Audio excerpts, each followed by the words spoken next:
There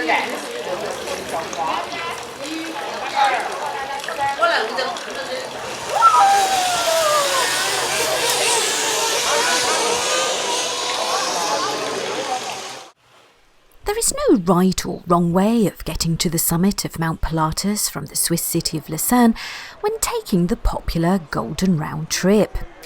Most tourists choose to follow the route clockwise, but to avoid most tourists, I travelled along it anticlockwise and began by taking bus route number 1 out of Lucerne to the town of Kriens.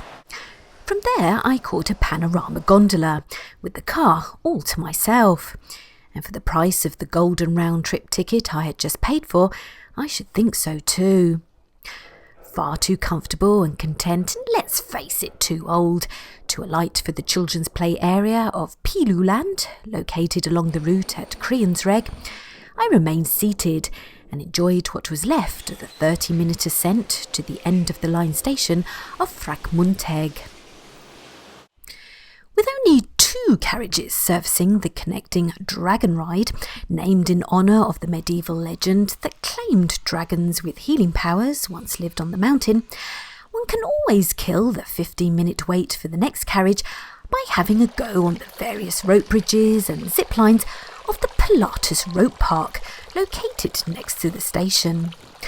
Not feeling terribly adventurous that day, I chose to sit back and enjoy the scenery instead, before continuing to enjoy it along the aerial cableway that finally brought me to the summit of Pilatus Kulm and its complex of restaurants and hotels that is arguably reminiscent of a James Bond villain's lair.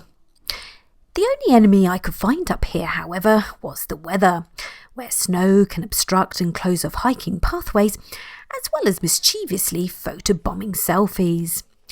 Also problematic is the swirling cloud, which some argue is why the massive is called Pilatus, derived from the Latin word pilatus, meaning cloud-capped.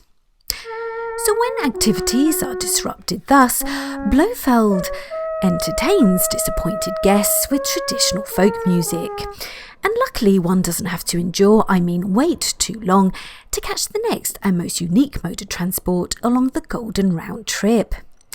Climbing and descending the 2,000 plus metre elevation of the mountain daily between May and November each year, depending on snow coverage, the Pilatus Railway is the 2nd highest railway line in Switzerland.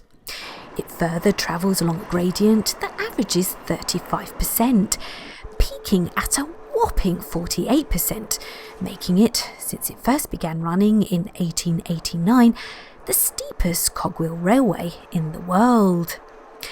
Over 130 years on, it still has an old world charm about it, and the views of the rock formations and alpine meadows along the 4.6 kilometre route are absolutely stunning.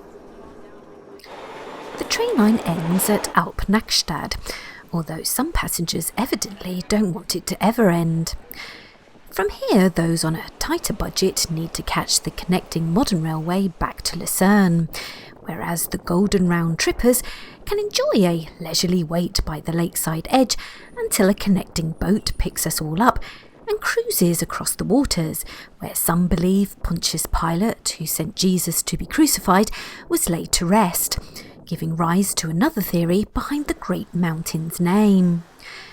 Whatever the true reason is, I certainly felt as relaxed after my day-long adventure around Pilatus as I would have done, say, after an hour-long class of Pilates. Sorry, that was a dreadful pun.